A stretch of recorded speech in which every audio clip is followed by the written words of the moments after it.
Good morning, everyone. Good evening to some of you. Today we have Elsa back with us, and then we also have Jessica join us for the very first time. Thank you guys for joining us. Thank you guys at home for joining us during this webinar. So we'll go ahead and get started with the questions. But firstly, Jessica, if you just wanted to give a little background on yourself, how long you've been the breed, your first dogo, and so forth. And then Jessica, you can follow. Okay, so I can begin. First, I'd like to apologize for my poor English, and I want to thank you for this kind invitation. So thank you very much. And I've been in this field since I was a child, because my father was a breeder too, and I have always been surrounded with dogs. And so I never had a first dog in my life. But of course, I can remember the family dog, which was the spoiled dog, called Dulce from Agajas, from Argentina. And I grew up with her, and she was for me like a sister and like a mother. So in my memory, I remember Dulce, and then all my father's dogs. Hello, hello everybody. Thank you very much for the second invitation. And I want to speak about that because it's very strange, because I booked my first dogo. It was 25 years ago, because I read the book, because the father of Jessica wrote a book about the Dogo Argentino, and I was searching a breed for me. I was interested by a big dog, but also hunting dog. And I read the book of his father, Paolo, and I decided to buy my first dogo because of this book. So our story is really closed. And then in regards to you using your dogos, did you get the dogos first, or did you get your other dogs, like your cur dogs, next? How did that go? For me, I had first I had a female hunting, but it was bird hunt. But the dogo, I didn't use it for the hunt immediately, because 25 years ago in Europe, it was not usual to hunt with the dogo. And there, maybe Jessica can tell you the story, because it's another time because of his father. His father was the first breeder in Europe that spoke about the hunt. And I was friend with his father, and he teach me about the hunt with the dogo. And so I began to hunt maybe 8 years after I had my first dogo, because at the beginning it was not usual. No one in Europe used the dogo for hunting. But maybe Jessica can speak you about the hunt, how his father came with the hunt from Argentina. Yes, my father was, I think, the first in Europe who lived in Argentina a lot of time. So he can live the Dogo Argentino in the true way. And he tried to learn in Europe this way to live Dogo Argentino. And it was really difficult, because it was the first time. Today is easier to speak about a hunt, but once it was not accepted, and Dogo Argentino was just a big dog to protect family and the house and garden.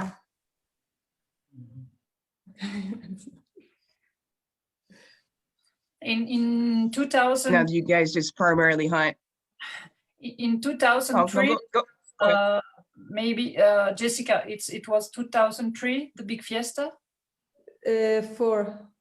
2004, in Europe, his father organized the biggest event never organized in Europe for the Dogo Argentino. It was like 250 dogs, no? 250 Dogo in the ring, in the show. And there, for the first time, 6 persons from Argentina, 6 breeders, came to judge this show. And there was the first time we spoke about the hunt in Europe. It was Horacio Rivero, Pacaro Stinco, Pedro Julian, Ulises Nores, and Jose Luis Forla, and the son of Horacio. And it was the first time in Europe where some peoples spoke about the hunt. So it was 2004. Now, was that well received? People excited? Yes. It was there we begin to have a fight between 2 ideas of the Dogo. We saw the people that was more for show and maybe defense and guard, and some young people like us, the crazy of Europe, we begin to think it was like respect for the breed to work in the hunt, because it was for that reason they created these dogs. And so few people, not a lot in this time, began to hunt with the Dogo, and it was really not good. Now it's more people, and it's easier, and people that have Dogo, they all tried sometime the hunt, so it's easier. But in this moment, it was really crazy to try to hunt. And I would like to stress that, for example, I don't consider myself a hunter, because hunter with Dogo Argentino is different. It's not traditional hunt. So I think that what I do is let my dogs express their instinct. And when you love your dog, you have to let him enjoy life. And for a Dogo Argentino, enjoy life is hunt. So this is really important, because we don't speak about traditional hunt. For example, to understand very well, for us, it's a really way of life. And I'm more entered than Jessica, because I hunt before.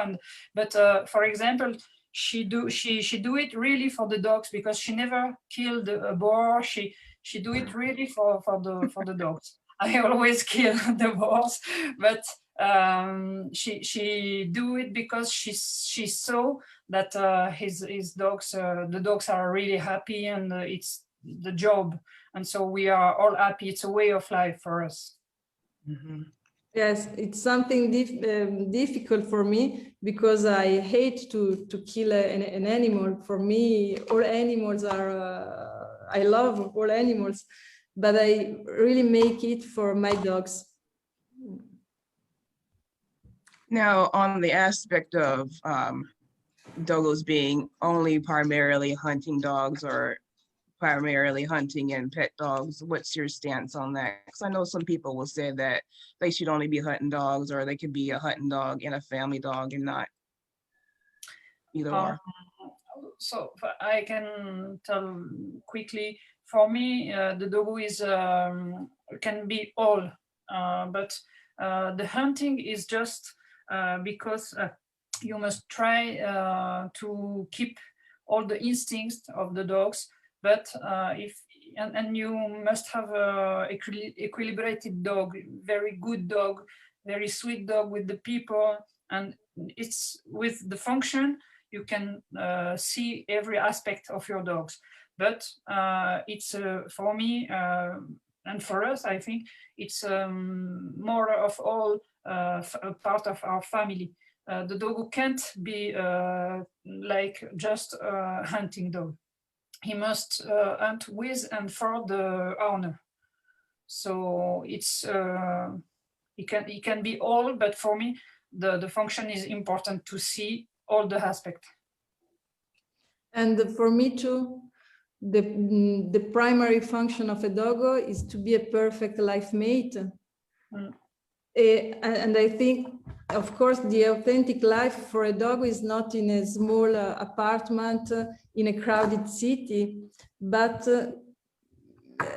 he has to live around it by nature, because only in nature and in open spaces, doggo can be, there is a problem. I have no light. Okay, sorry, I don't know why. Only in nature, doggo can be a perfect partner of wild adventures for me. We can, of course, live in city with doggos, considering it like a pet, but to discover its deep nature, for discover his deep nature, we must live in the right habitat. I go to, I have no light, I don't know why. We had the one dog that worked in defense. It was a good dog for defense, but for me the hunt is important to select the dogs. Then you can give when the breeder is trying the dog in his function, then he can give for every function, and it's not a problem. The important with the doggo is to have activity with him. Whatever the activity, it's important, but for the selection, the hunt is important. But after, for the owner, we give a lot of dogs, not for hunt, and some with people that have that run, make trail running, sport, or other activity, and they're very happy. For the selection, it's just hunting and function. Yes, but they are happy, yes, of course, but they don't know the deep nature of doggo for me. No, but in breeding... No, because it's like to have a sporting car, a Ferrari, and to go 50 kilometers for hours. It's the same. When you know your dog, really, it's I prefer. Okay. So, being that Elsa says that doggo can be an all-around doggo, and you, Jessica, believe that a doggo should be able to have the ability to have their working instincts provided all the time. How do you guys go about that with your breeding selection? Sorry, can you repeat? How do you go about your different styles of your breeding selection? Like when you have a bitch or a stud, how do you go about choosing that particular dog for your program? Oh, okay. Normally, for the selection for our program, we used only dogs that are both selected. It means like health and work and morphology. We try to use only complete dogs. In our dogs, I think in our kennel, all the dogs have those qualities all. But when we use some dogs outside, it's we search some dogs that have all the complete qualities. Not just hunting, or not just morphology, or not just health. Also, we tried to have always the 3 points. I think, Jessica, what do you mean? Yes, I agree with you, of course. And I think that health, morphology, and behavior, temperament are equally crucial for the dog. And so in the selection, in our selection, and you can have a good dog when he reaches those qualities. And I think that a breeder have to work stick to his main bloodline, knowing that when you work with the consanguinity, you double the qualities, but also the defects.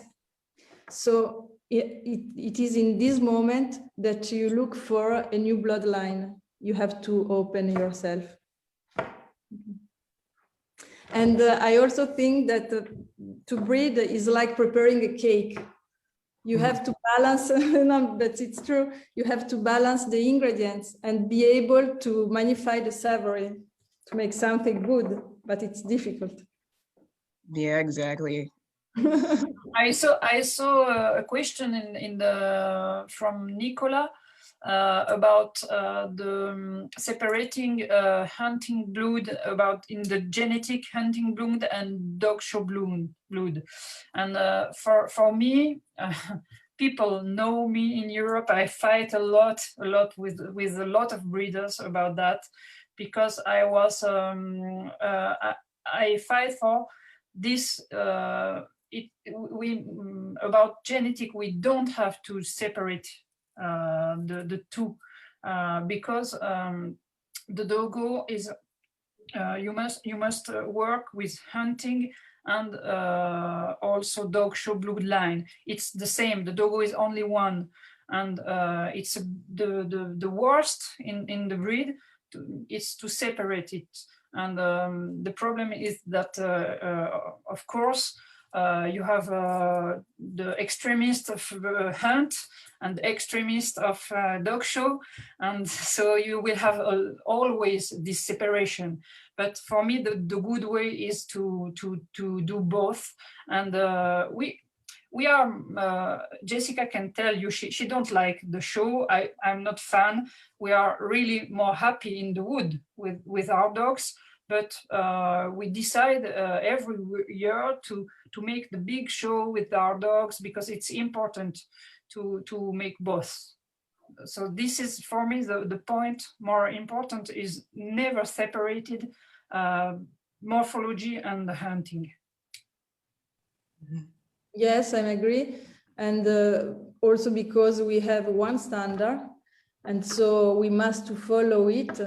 And for me, the problem today is that doggo is not selected neither for beauty nor for work. This is a problem. So a breed who born for work, selected only for beauty or not, becomes the negation of itself. So today we have this problem a little bit. Yeah, and then you breathe the drive out of it. So do you guys have a particular way that you want your dogs to look in aspects of like the proper head structure, the proper muscularity of the dog, how dense you want their bone structure to be? Can you explain how you like your dogs to be? Yes. It's difficult to explain. Maybe at the end we have some pictures about some dogs that it will be easier to show with pictures. Yeah. But for me, the most important in the doggo is that he don't have to be extreme in nothing. So not too big, not too light. It's a medium dog. And you must remember that his function is to run the boar and to catch the boar. So you must have a doggo that is medium in bones, medium in the size of head, medium in the weight, in the head, in all. Not too big, not too light, because if you are too near an extreme, you will lose something. You will lose for the catch with a light dog. You will lose for the running with a too big dog. So to explain like like that, it's a medium dog. Mm-hmm. Not too dense and not too light. Exactly. I would assume something too light would You not must fare well. you must think about power dog. You must see the power in the dogs, but you must see also a running dog. Mm-hmm. So not just the power and not just like a greyhound, you know, like a running dog. So it's medium. Yeah, like a happy medium of two. Unfortunately, I agree with Elsa. So no, because really I hate all excesses in general. So I try to have a dog that are proportionate, harmonious in all their parts. Because we have to know that excesses normally are more spectacular from an aesthetic point of view, but the extremization of these characters represents the failure of functionality. So we have to be really careful. Mm-hmm. What are the differences that you guys see now versus when you first started, Elsa, and you growing up with the dogs that your father had? You see the Dogo going in a different direction than it should be? Yes, there is a big difference because when I took my first Dogo, my idea was I had a lot of friends that took some dogs in this moment. It was like fashion to have the dogs and go to work all together. And it was my idea, but when I had my first Dogo, it was impossible. My first Dogo was really strong in character, really dominant, and so I finished alone to work in the wood alone. And now it's a lot of time we work about the character, the temperament, to have a good pack, because it's a pack dog. And 25 years ago, I think we were too near of the fighting dogs. Mm-hmm.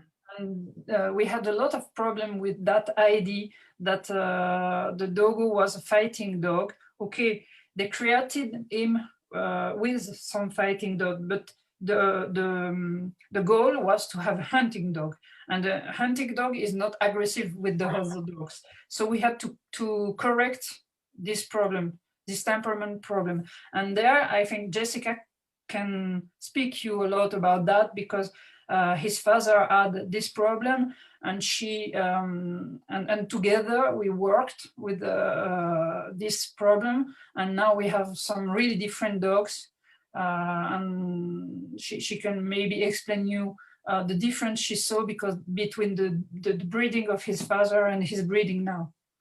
Yes, of course, Dogo has changed with the years.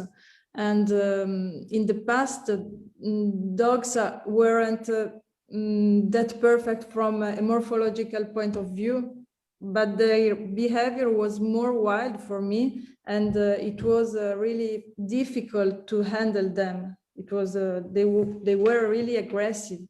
Nowadays, dogs are more aesthetic and beautiful, but yes, the behavior is less aggressive, especially towards the other dogs. But for me, we have, don't forget that Dogo Argentino is a fighting dog. For me, Elsa not agree, but I really think, and we can see in the morphology that it was a fighting dog, because also if we try to have a medium dog, Dogo Argentino is strong, it is heavy, Dogo has a big head, short muzzle, so we have to work a lot, I think. Mhm.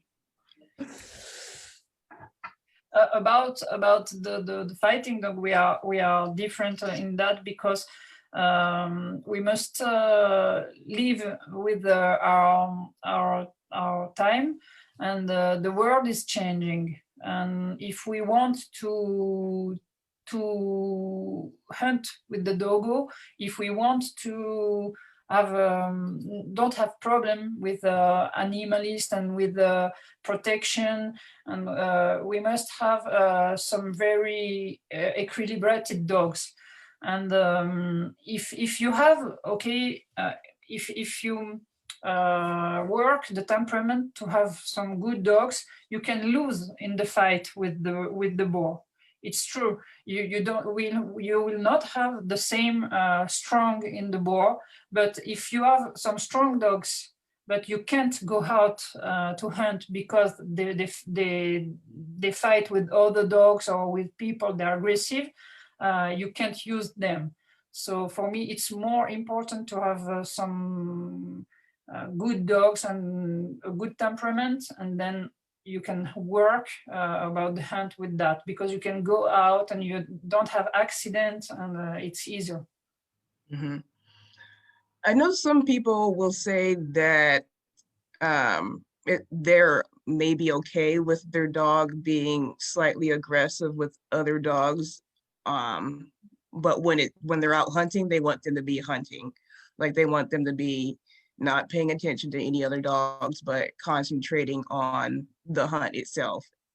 Yeah, yes, of course. We have some dogs. We have we have a lot of dogs, and a lot of our male, for example, they can hunt with together. We have no problems with our dogs. We can put 6 males together, but they can't live together. This is this is true. They can't live, because if you put them in the same kennel, for maybe they can fight. This is not. But we try to put them together just for work, not to live, to don't have accident. But they are easier now. How long do you usually guys keep a dog? Let's say you're breeding and you're assessing the qualities and traits of the dogs. How long do you keep that dog before you say, okay, this one we're going to keep for a breeding program, this one not so much, we'll give that one away or sell it? I begin because Jessica is in panic. Okay. Okay, you must know that we have a big kennel in Europe. We have like 50 doggos, and we have like 70, between 70 and 100 puppies by year. And so we keep a lot of puppies for us, because every litter we make just for passion. And so we keep because we want to see the results. So we keep like 10 puppies for us by year, 10, 12. And we keep them for 1 year. And in this first 1 year, we make the selection. So we can decide at 4 months to give away one puppy because of the morphology. Then at 6 months, we begin to see the temperament, and we can decide if we keep or not. And then before 1 year, we decide if we can keep him for breeding.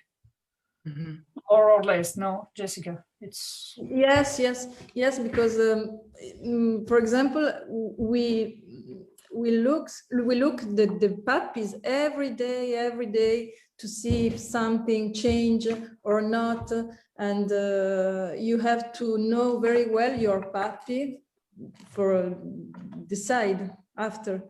So it's a job. It's difficult. Sometimes I say to Elsa, no, it's ugly, I don't like, we have to give this puppy, and she look, no, maybe we have to wait. So it's really, really difficult. Every day we can change ideas. So it's a job. But to say you about that 15 puppies we keep every year, maybe at the end of the year we keep just one for the kennel, one or two sometimes for the kennel, you know. So it's a very big selection. Yeah. We have a lot of we are waiting for the dogs to be perfect to enter in the breeding plan. Yes, and it's more difficult to keep a male than a female. Female, it's easier, but female, then we have to see if they are a good mother or not, if they are a good reproductor or not. So there are a lot of steps.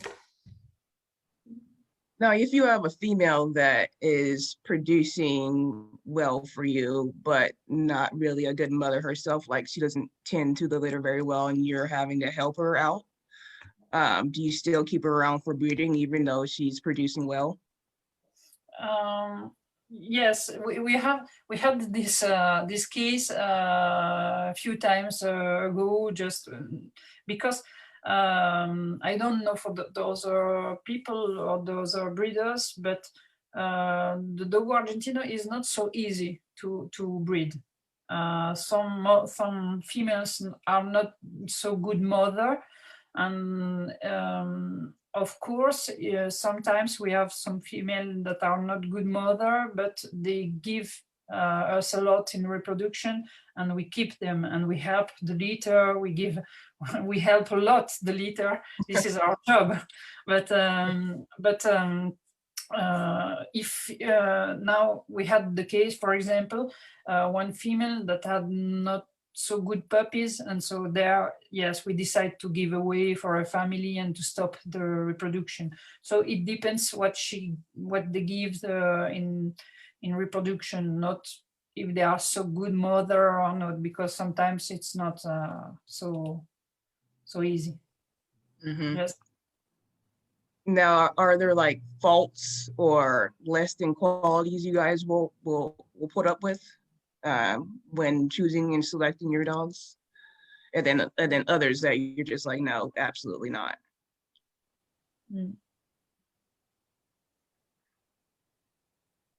We don't understand, I think, the question. No. Okay, so you have faults that are like in standard. You have faults, right? So do you have dogs that you breed, like your offspring? Are there less than qualities that you will accept and then keep them? Like say like loose lips, not tight feet, like things of that nature, lighter eyes. Just not saying that you do keep those, just faults in general. Or what faults do you put up with versus ones where you say absolutely not, like body spots or so forth? I think it's difficult because we are really searching the perfection. I don't know what faults in morphology, in temperament, in all. You mean? All.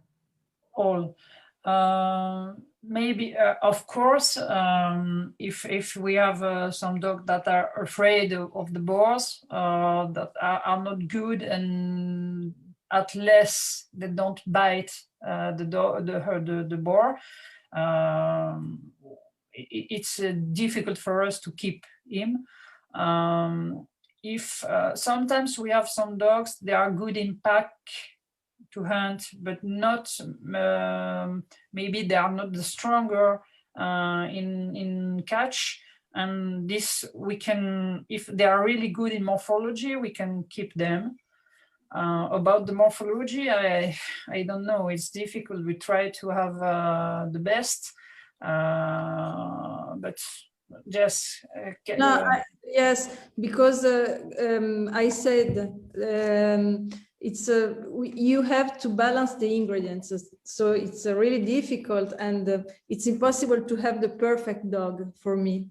And when you have a good dog, at 10 years he will die, so you have to beginning again. it's really, really difficult. And you try to put good temperament or excellent temperament with a dog who is beautiful, but with less temperament. It's normal. The dogs are animals, live animals. So it's really difficult to have the perfect one. Maybe we have some graduation of faults and defects of the dogs. Of course, some things for us are not really important, like, I don't know, the coat, if it's white, or if also the teeth is not really important. But we have a graduation in the defects. But we tried always to have not big defect in the standard and not big defect in the temperament. Mm-hmm. Now, Elsa, can you elaborate on when you say for you that the teeth aren't that important? What do you mean by that? Oh, for example, if you have one or two teeth, less, for me is not a big defect. Because it's not changing nothing in the life, in the work of the dogs. I always try to remember. I had some dogs. The breed is Paternal Terrier. Is a breed that is not with pedigree. Is only a little dog terrier that is just made for work. And they said the standard is the dog has two eyes to see, four legs to run. It's really basic standard. And we tried always with the Dogo to remember that every part of the standard is made for the function. So, of course, the coat is not so important when you work with the dogs, or if you have two teeth less, it's not so important. Of course, if you have a short muzzle, it's more important, because when the dog runs, he can't run a lot. So we try to have the graduation with the defect like that. Mm-hmm. Every defect important for us is the defect that can have a consequence in the function of the dogs. I'm not agree, really. Okay. No, because for example, we have a dog, Pablo, who is my dog, a little bit ugly with a big head and a little bit short, and he is a good hunter because he loves that, and he go until to die. It's incredible. So also, if he is not perfect, he reached the function, his natural function. So for me, it's not like Elsa say. I will not agree. So, but of course, when you are at 10 level, so you can't look at light eyes or spotted. We don't look at this. Now, so within your program, if you have a dog that's subpar, that is subpar in relation to aesthetics wise, but is a great producer, versus one that's a great looking dog, but not a great so good producer. Do you keep breeding either or? Like, say you have one that's mediocre looking and standard wise, but will produce puppies that will go out and hunt extremely well. Versus it's difficult. Mm-hmm. because to be a reproducer, he had to be already a good dog. It's for us, it's difficult. We tried to reproduce with a dog with a defect, and so maybe we lose something. We don't know. Maybe we lose, but it's difficult. we said something here. We have something in French that we said the dogs can't give the cat, you know. So normally we tried to use the most perfect dog because sometimes with a medium dog you can try and have some good results. But if you use the good dogs, you have more possibility to have good results. So you can try with the question of the blood. Maybe sometimes you can try to work with some blood and genetic and try to do this work and not to look the dogs, but his blood and his pedigree. But this, in my experience in 20 years, I saw that it's not the best way. You have more good results when you use two good dogs than try to have good dogs with a good blood, you know. It's a difficult way. And for example, I never look at the pedigree, but if I know all the dogs in the pedigree, yes, because you know the morphology, the temperament, you know all. So this is really important. But when you look one pedigree, just because there is a dog from Argentina or I don't know what, is stupid. You have to look the dog before and after. You can, if you know all the dogs, you can look at the pedigree. We have two questions. Can I answer to the question because it's of course you can. Okay, Kira asked about the size. I say the medium dog, and she asked about the size. And I'm going to answer in European, so in kilo. For us, a female is. I know the standard is more than that, but for us, the medium for our female is 38, 40 is a big female kilo. And for the males, we are between 42 and 46 kilo, I think. No, Jessica? Yes. And the size also is in the standard, so it's between 60 centimeters and 65, 66 for the male. Yeah. I think.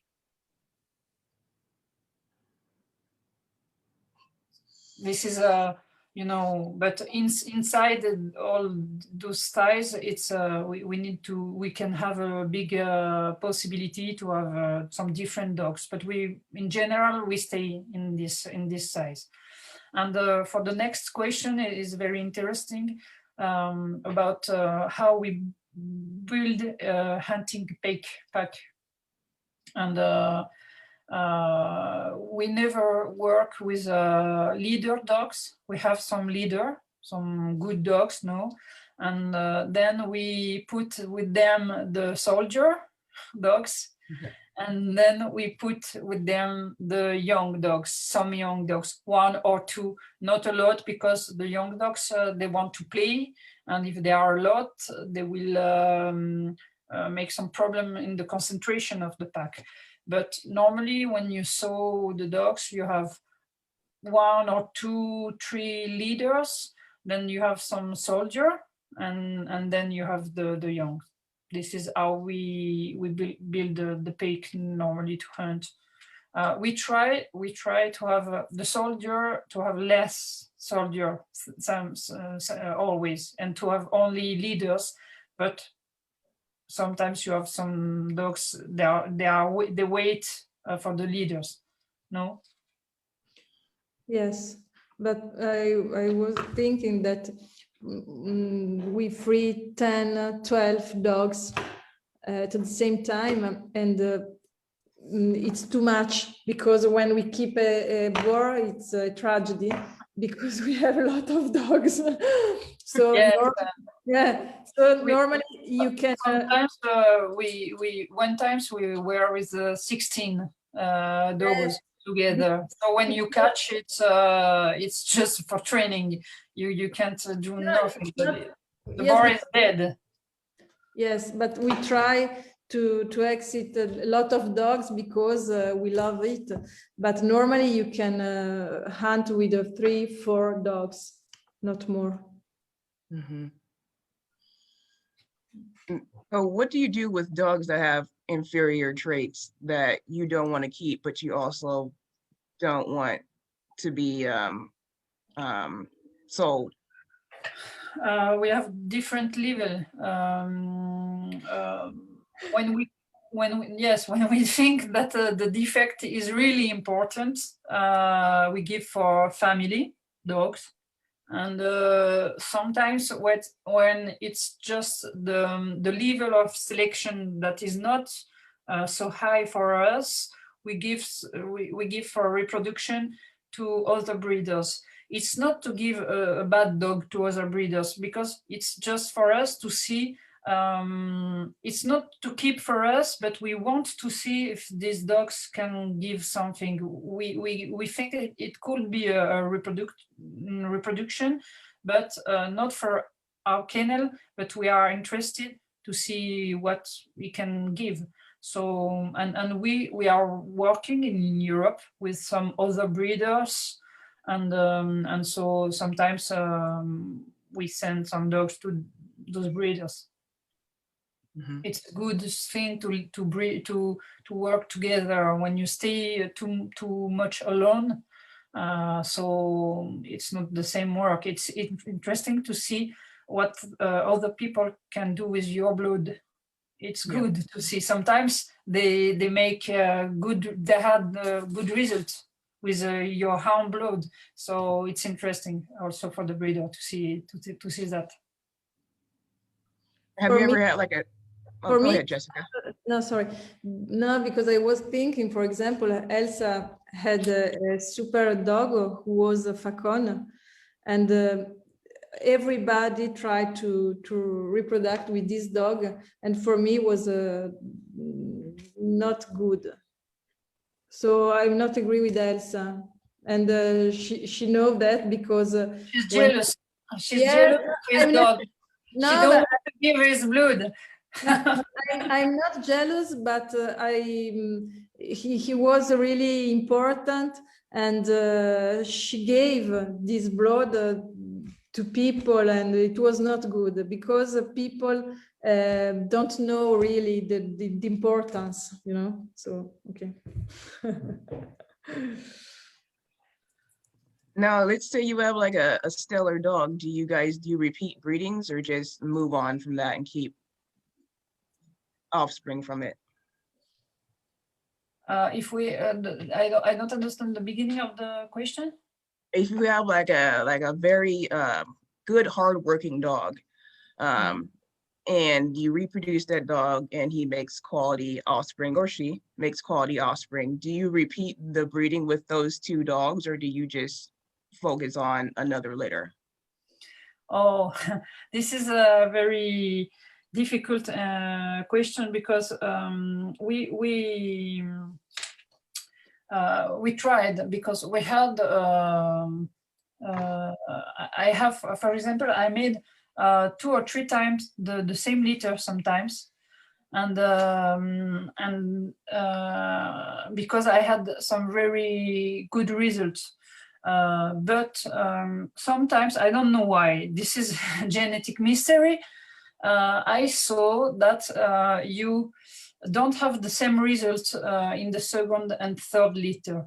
Maybe because genetic is so large, then when you have the best in the 1 litter, it's very difficult to repeat and to have the same, you know, because if you have the, fortunately, you have the best in the first litter, it's very difficult to make the same. It's like Jessica said, it's like make a cake, but if genetic is not, you can't count the genetic.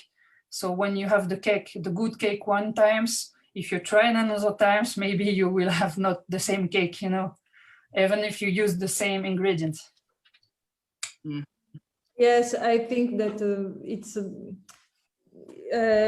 you have a lot of lucky when you breed, and it's really, really difficult. And also I was thinking that when you make a litter, it's the first time and the last time. So it's always a surprise. You can't know really. Mm. We have a lot of questions, Ashley, Sherry. I tried to read and to answer some. Some people ask about the spot in the doggos, and the spot in the coat when it's not when it's just a little spot under the coat is not so important, and it will change in all the life of the doggo, of the dogs. Sometimes it depends of the season also. So it's not, for us, it's not very important.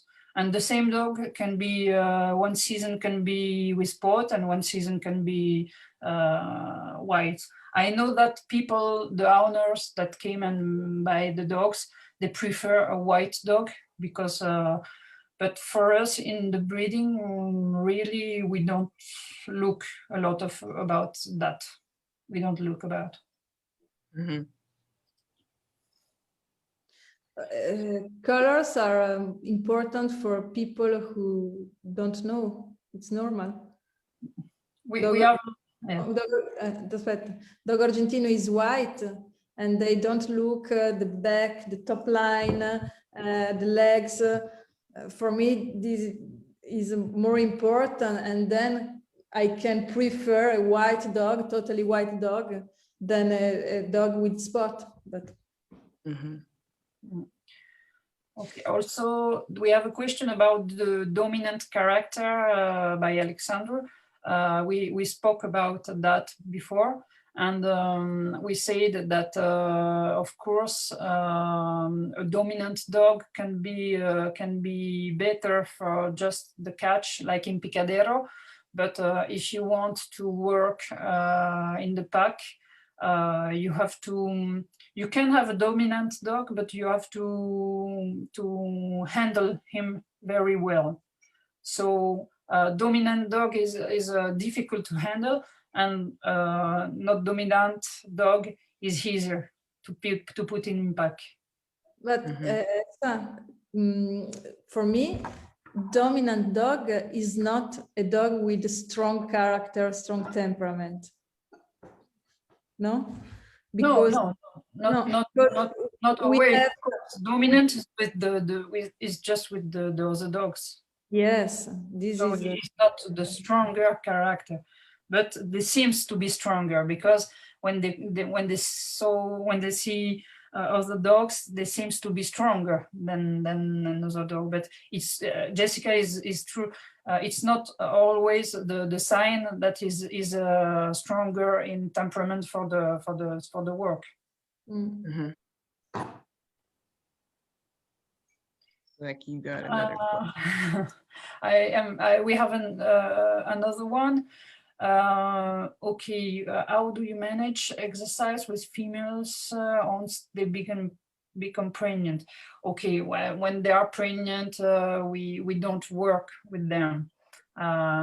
Just for maybe the first month you can work with them, but the hunt is always you have possibility to have problem and to have injuries by the boars, and so with the female, when they are pregnant, we don't work. Mm-hmm.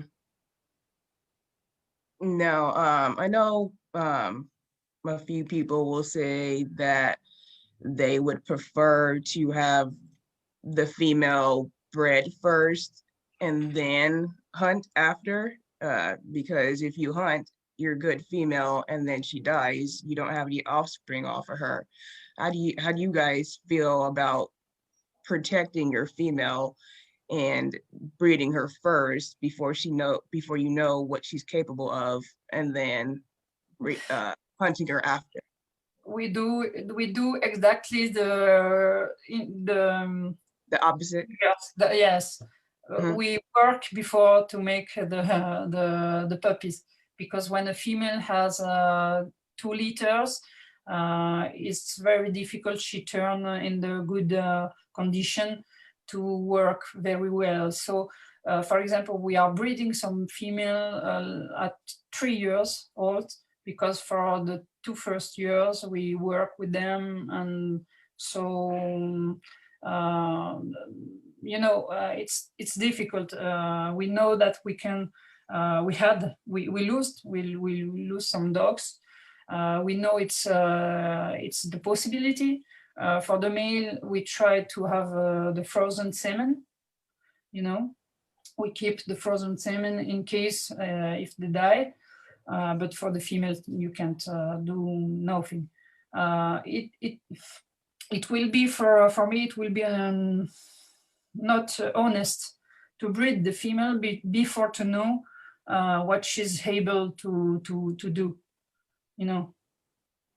So we prefer to work when they are young and in good shape, and then we breed and we know exactly the capacity they are. Yes. Yes, I agree. And you have to know that for us, a female 5 or 6 years old is an old female. It's difficult to hunt with the old dogs. So the perfect period is from 1 year to 3 or 4. Well, with the male, you can go until maybe 8 years. Now we have Pablo is weight 8.5, and he begin to be a little bit less and tired. Yes. So male is 8.5 years, but the females at 6 years, 6.5 after the puppies, they can't work as well than when they are young. Mm-hmm. Now, considering that the head of the Dogo is the hallmark, the stamp of the breed, at least to me, it would appear that there's being more dogs being bred for the Mastiff type head with the bigger head, the larger jowls, and so forth. How do you feel about people saying that you can breed for size, but you can also fix that head quality trait within 1 to 2 breedings?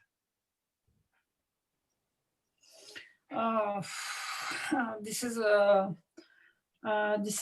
big problem, but I think now people there is less people that are breeding for the size. Here we had in Europe at least, the big breeders, we are all conscious now about the qualities and the defect of the dogs, and so it's very difficult to find that people now. You have maybe 1, 2, and it's a point of view. It's for me it's not good, but it's difficult to explain them because they don't use the dogs, so they don't know that if you have a Mastiff head, the dog can't run for 1 hour or 2 hours. They don't know it because they don't use it. And so you can explain something, but it's very difficult. But I think now the big part of breeders and of people are know that problem, and they don't breed molossoid dogs anymore. Now, do you believe you can fix that quality trait within 1 to 2 breedings once you have it? When we have a Mastiff type, you say? Yeah. Can you breed that out within 1 to 2 breedings? I don't know. We never tried. Jess? No, non ho capito. Can I traduce it in Italian or in French? Yeah, go ahead. Ok, chiedono se tu hai un cane con una testa di moloso, di mastino, se in 1-2 cucciolate puoi risolvere la cosa. Okay. Sì. I think yes, a little bit, because you can have some defects that are difficult to keep out from the selection, and others easier. So, for example, if you have I don't know, legs like this, open legs, it's difficult. But if you have a big head, maybe it's easier to make a medium head. I don't know. Yes. But it's always a surprise. It's impossible to decide. I would, because, for example, when you when you start two dogs, one big and the big male and the small female, because you hope to have the medium size, it's not like this. no, You have some big big dog and some small dog. Mhm. So I will just say why tried to repair a defect when you can go with the not with the defect, you know. Okay, you can take a green dog and try to have a white dog, but you can also begin with a white dog to have a white dog, you know. So this is my point of view. Okay, we can begin with the Mastin dog to have a Dogo. Okay, but you can also begin with the Dogo to have a Dogo, and it's better. So this is my point of view. We have some question about some people ask about what we means with strong character, with strong temperament for a hunt. Just if you want. Ma dov'è che vedi le domande tu? Vai, te le dico io. Can you repeat, please? What is a strong character, a strong temperament for us for hunting? What we mean about strong character for hunt? A strong character is a dog who is determined, who is stable, who is he go until the end. It's like this, a strong character for me. It's not dominant or aggressive towards the other dogs, but it's stable. The power is that for me. Also, a strong character is a dog that never let the work, you know. Yeah. In all the work, because the work is not just to catch, of course, but it's a dog that will search until you find something. He will go to search the boar and not is waiting to. So the character is begin with the pack, with the relation with owner and the other dogs, and finish to the catch. And it has to be perfect in all that work. This is a strong character for us. Now, what health testing do you guys do? Like bear testing, hip testing? Do you believe it's important for people to do these things? Yes. We are making all the health tests. We are the only kennel in Europe that we import from US our own machine to test the deaf puppies. So we can test every puppies in our kennel. And of course, with hips, it's very important. More than I tell more than deaf, because deaf also if you have if you select all the puppies, also if you test all your dogs in reproduction, you will have it. we saw that we have every year the same number of deaf puppies, even if we test all the dogs since a lot of years. But for the hips, for example, it's important because it's really, we saw that some dogs from line that are not tested have a lot of problem of hips. So it's very important for us. Yes, but you have to be careful because, for example, in some countries like Germany or modern countries, they make a lot of tests, and so they have healthy dogs. But for me, they lost the type. So it's not enough to have a dog with the perfect beer test, with the perfect hips, with the perfect all. But if you have not the type, you have not a Dogo Argentino. Yes, it's true because in Europe we saw in some country like north of Europe, they are really strong with the selection for health, and they forget what is the dogs. At the end, it's in the paper, it's a perfect dog because it's perfect hips, perfect test. But when you look it, it's not a dogo anymore. You know, so you must remember in the perfect morphology and hunting dogo, you must have the good motor. You know. So if you have just the motor, it's not the engine. It's not enough. Mm-hmm. And to know, to recognize the type, you have to have a lot of experience. It's like that. We have a question about Fermin, about the deaf puppies.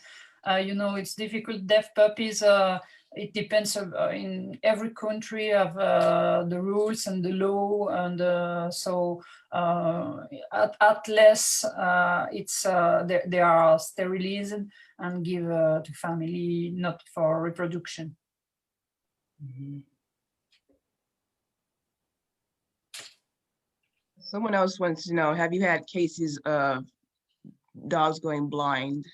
If yes, what do you do with those? We had only one time. You remember, Jessica? One blind. Yes, Checo. Checo. We have only one time, just one. In 20 years, I never saw another time.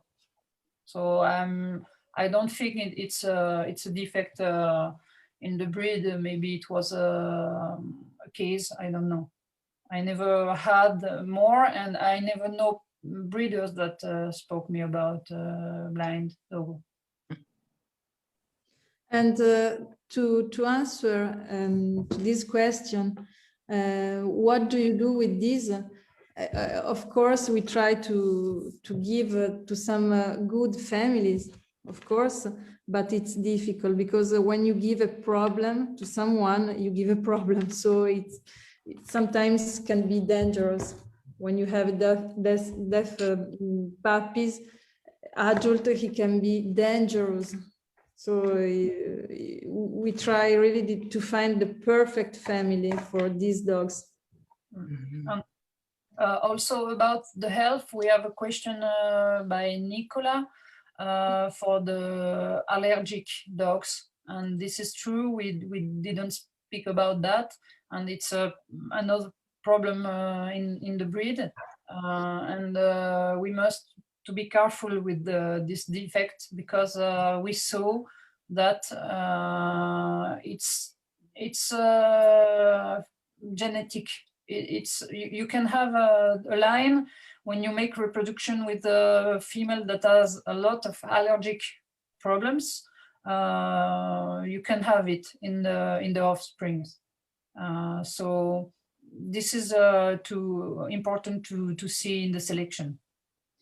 Yes, but for example, when I was a child, I really don't remember problem like this. My father had 50 dogs and never we had the problem of skin, never. And they ate the same dry food. And so now it's incredible. And I think that The problem is also the houses to keep dogs inside, and the life in the city.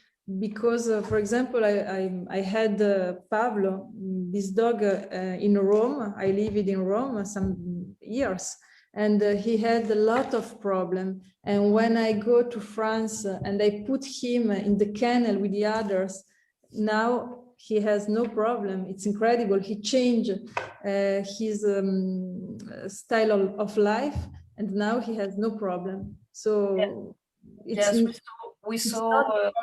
It's not only genetic, I think. No, but we saw in a lot of the way of life of the doggo is important. We saw a lot of owner that they feed too much. For example, the dog, when the doggo is too fat, he can have some problem when he lives inside and never. It's not anymore a rustic dog. Then they have more problems with allergic. Yes, and we have a big problem with fashion. For example, now people give to dogs dry food without cereals, only with proteins. And this is big problem, because our dogs aren't wolf.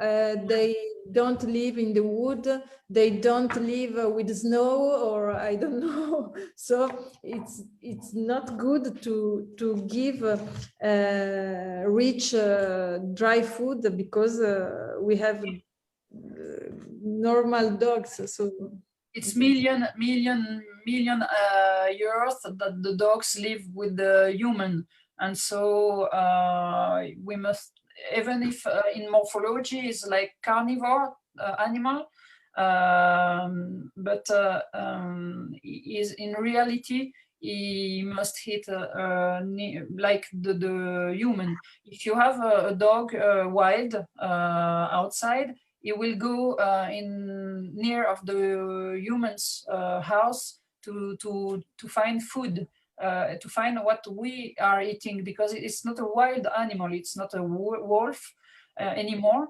and is not able to live the wild life. So we must remember that, and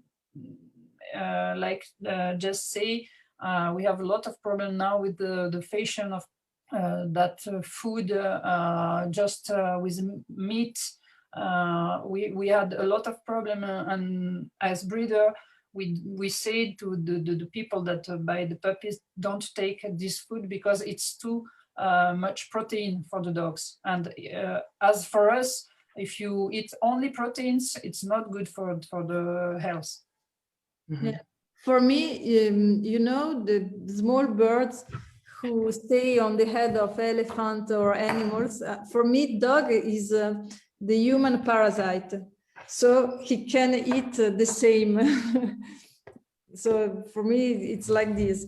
He can eat bread or spaghetti or meat. I don't know. He can eat all. We have an interesting question about the selection of the puppies. How we select puppies. We try to select it after 7 weeks old, because before it's difficult to see the morphology and the temperaments. And we are used to see the puppies, so I think it's experience, and we try to choose what we are waiting for in the litter, because sometimes we make a litter to have some qualities, and so we try to keep the best puppies. Of course, it's not always it's not exact science, So sometimes we don't keep the best of the puppies, and we give the best, but we have good experience, and we try to select the best one. Mm-hmm. Also, the temperament you can see at 8 weeks old. You can see if they have a good temperament or not. And at what age do you introduce them to like piglets or any type of hog?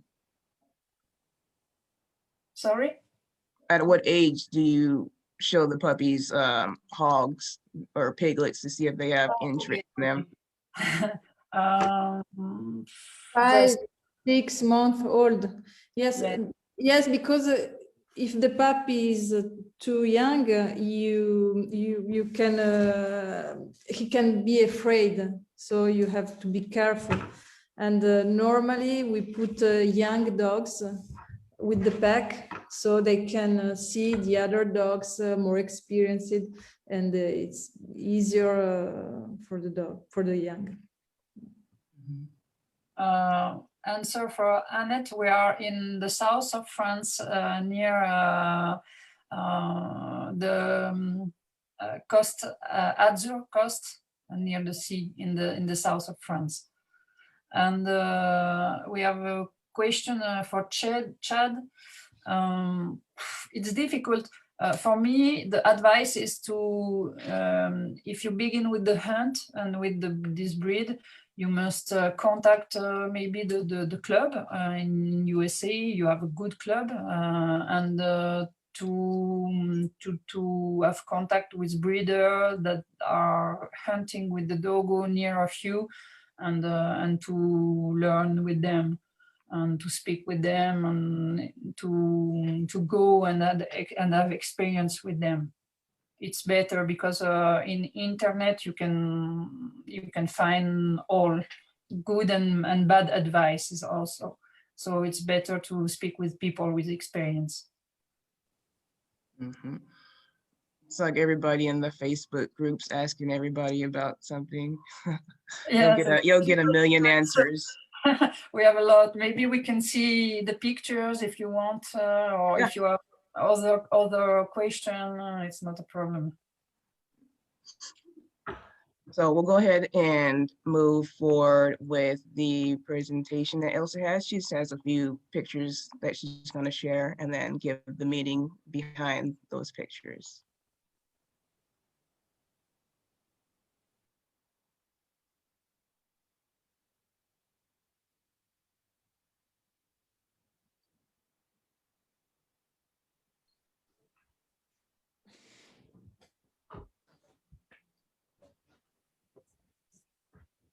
Okay, so we can comment it.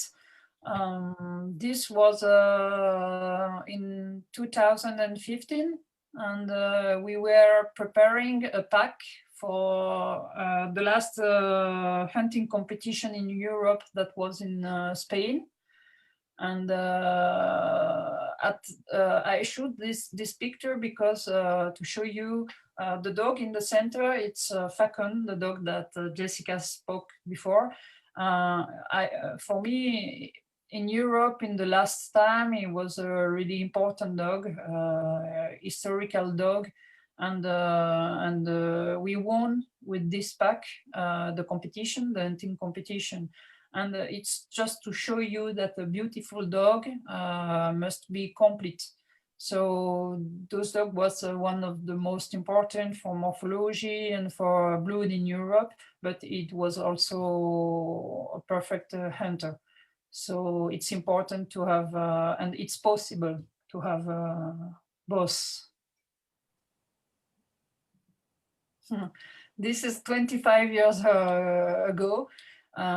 It's my first dog, and it was just after I read the book of the father of Jessica, and I decided to buy my first dog. I was I think 17 years old.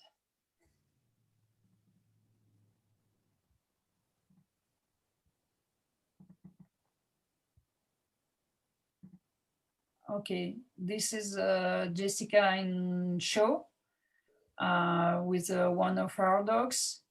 And it's just this dog had he won a lot of shows just because they are moving very well together. So it's a shame that we don't have the video, but this dog has a very good movement. And I put these pictures to show you what I said by a medium dog. You know, this dog it's a male. He has a good head, but not molossoid or not too big head. And also you can see the body is strong, but you can see also that it's a fast dog, you know. So this is what we mean when we say medium dog.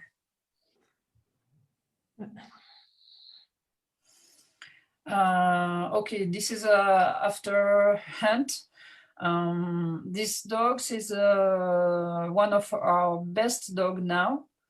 Maybe we can say about him that he teach us a lot of things, because in morphology at the beginning it was not the best we can think, but he has a perfect temperament and character, and so the temperament sometimes can repair the defects of the morphology.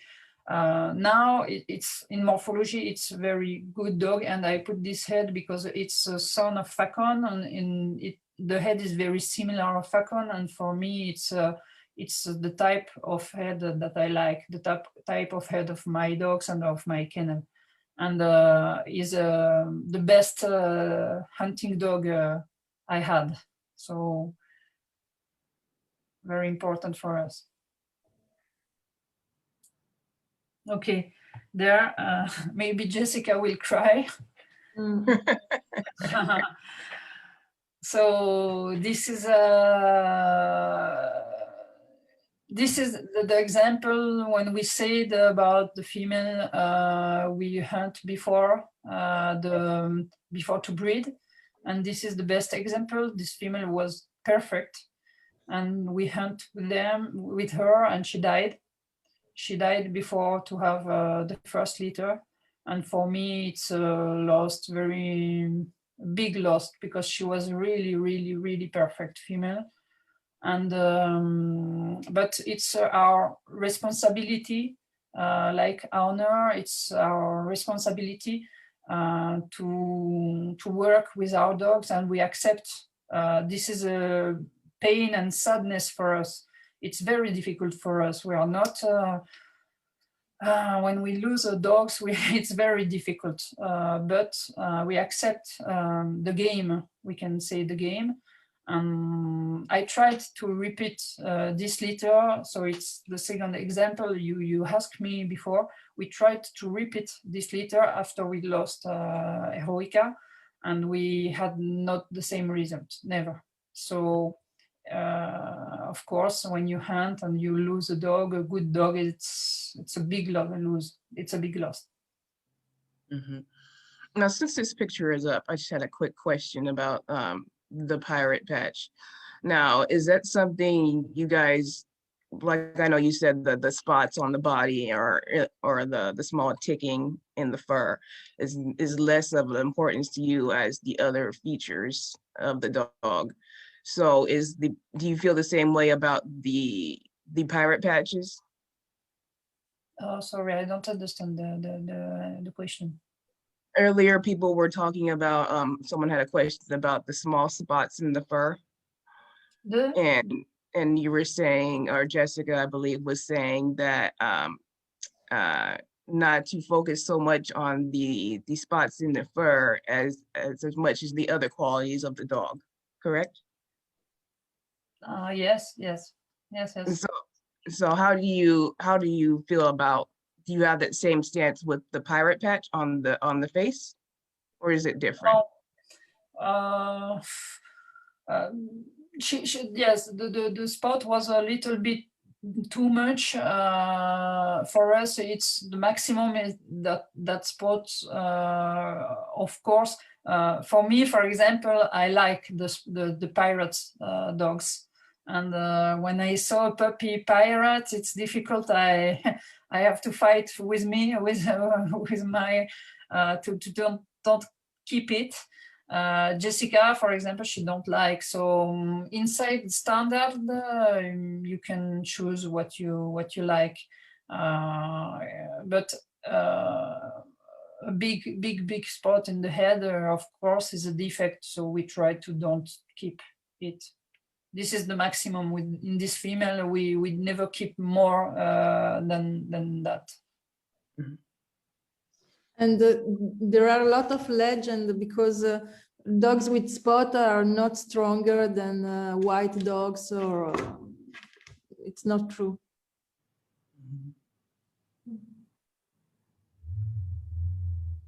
Oh, this is another example. I put this picture because it's a female, and this is another example. This time it was at hunt. This female is Ara.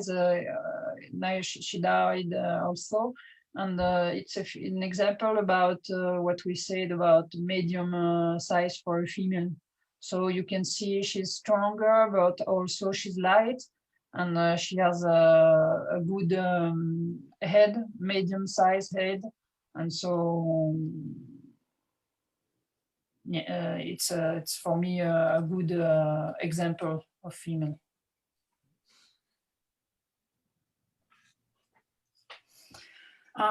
In this picture, you can see the dogs at the right is the same dog that Jessica had in show.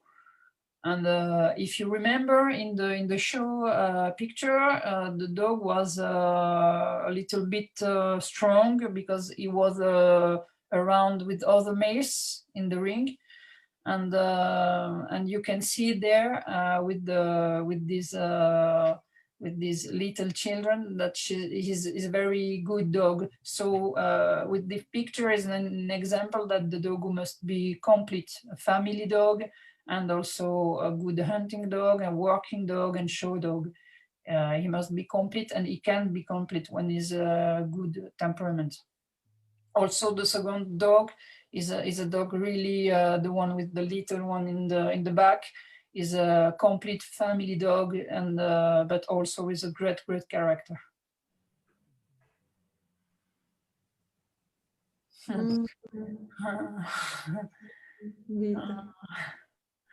Okay, this one was one of my best female. She had an injuries at hunt. A big boar gave her a big shot in the back, and she stayed like that for the rest of his life. We kept her because it was impossible for us to think to put her to sleep, and we made this scar for her, and she lived like that for the rest of his life. She was the mother of the pirate one, and this is for me a very important hunting line I had, but also very good temperament. And this is also I put this picture to show you that hunting with the dogs is not don't like the dog because we have possibility to die that hunt, but we love our dogs. Even if we hunt with them, it's not because we don't have affect with them. It's completely the opposite. We love them, and we love them at the point we go with them to work and to risk the life.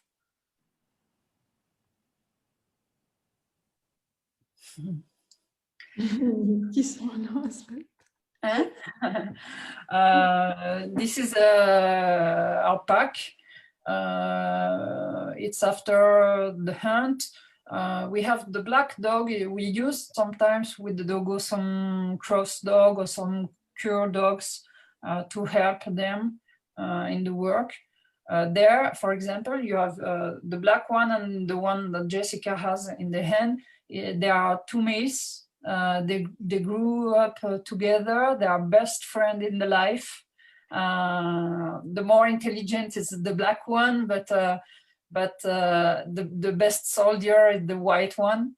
And in all the life, they always hunt together, and we had never problems with them. So this is an example of one of our pack. This is a big memories. It was the last we organized. This is our place where we live. We have 100 hectares of wood, and this is the last hunting European hunting competition we organized. We had 17 pack from 12 different countries, pack of Dogo. No one organized the same event in the world. It was a very big event, and it was really beautiful moments where all the dogueros, all the people that hunt with dogos, we meet all there in our place, and it was a very beautiful moment. Unfortunately, in France now, the hunt is forbidden with the dogo, and we can't organize this competition anymore in our place. Has it always been forbidden, or it just got forbidden? No, now it's forbidden since like 3 or 4 years, maybe. 5. 5 years, yes.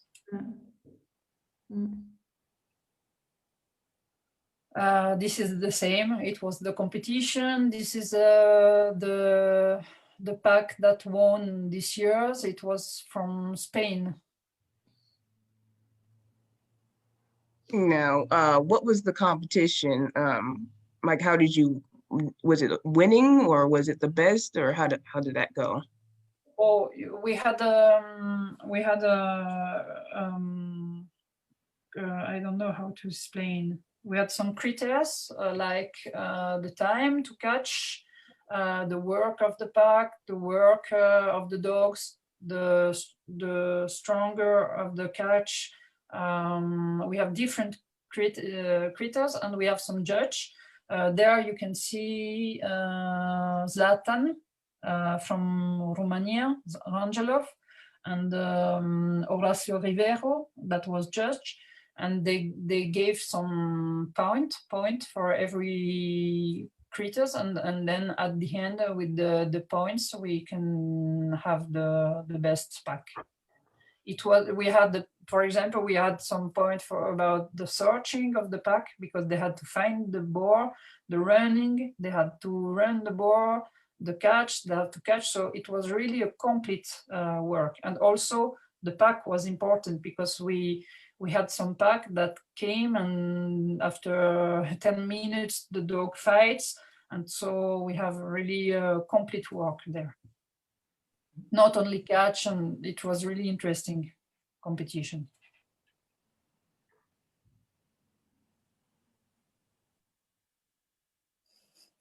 So this is always my dogs. One is Vito is the dogs we use now. It's the best dog we have now, and you can see we hunt also sometimes with Catahoula dogs from Louisiana. We import some dogs from Louisiana, and we use them as cross now with other breed or pure. And the other one is a Facon. It was after the hunt, so you can see that the hunting is not a hunting dog is not aggressive dog. He was really acrylic bred dog, so it was just an example.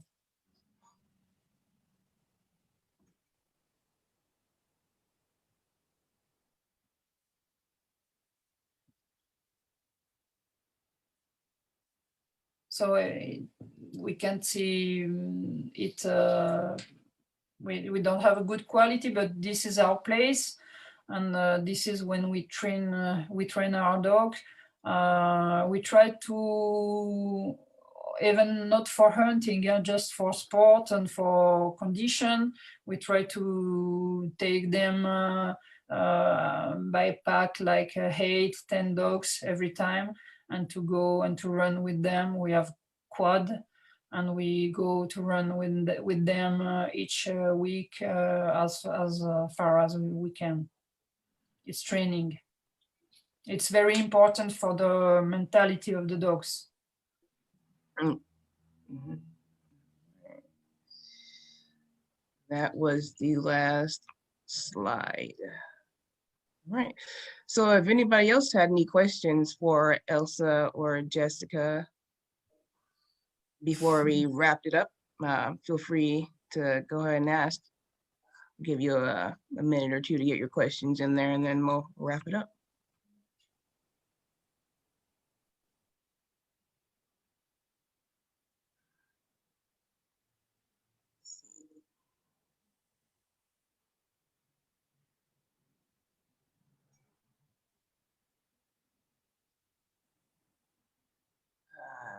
I'm not sure if you answered this one. It says, in Europe, is there a specific law against certain breeds? For example, protecting the dogo against the public when mistaking it for another breed?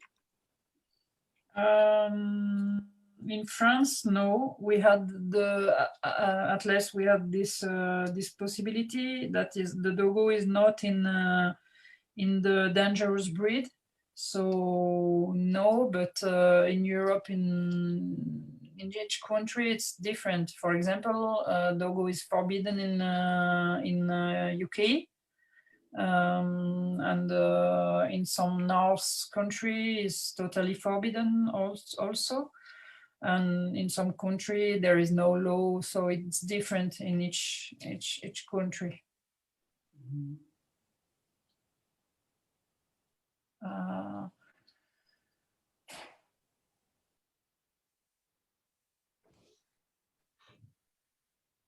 Okay, it says, can you tell from pup if it has too much dominant personality and not suited to be with other dogs / strangers? What signs should you look for even-tempered puppies? We saw, Jessica can also tell, maybe we saw that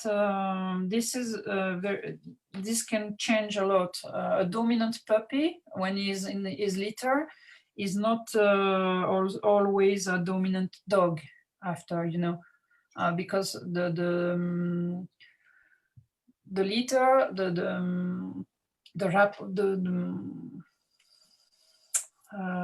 the puppies together in the litter, they have a different way to live together. But when you put him out of the litter, it's not always very dominant. One dog can change when conditions change, So one puppy in his litter has some condition who can change when he is alone. And but for example, for us, it's really important to stop some problem like this immediately, because it's really important for us to have a quiet dog. And we put all young dogs together always. They have to eat together, and they have to respect each other's. It's really, really important. And also together till 1 year. Yes, of course. But for example, my father has a kennel in Italy, and it was really difficult because we have a lot of neighbors. We have no space, so dogs were always aggressive. And now in France, we have a lot of space. Dogs are quiet, they are well, and they are less aggressive, I think. Okay. Looks like we're no more questions coming up. Oh, we got 2 more. No, these are just thank yous. Thank you. All right. Thank you, Nicola. We have. Okay, so that looks like we're just gonna wrap it up there. Just want to extend my appreciation for you guys doing this. Elsa for doing this again, Jessica for doing it with Elsa, and I hope that this has brought plenty of education or knowledge or things that different takes on different people's perspective to lots of other people. So again, thank you for your time. Thank you. Thank you. Thanks also to you and Ashley and every people that organized that. You know, in this period, it's difficult with the COVID and to have to meet the friend and to speak all together. So it's very important. And so thank you, and thank you also to every people that spend 2 hours to listen us. Thank you very much, everybody. Yeah. All right. Thank you. Thank you guys. Thank you. Bye. Bye, guys.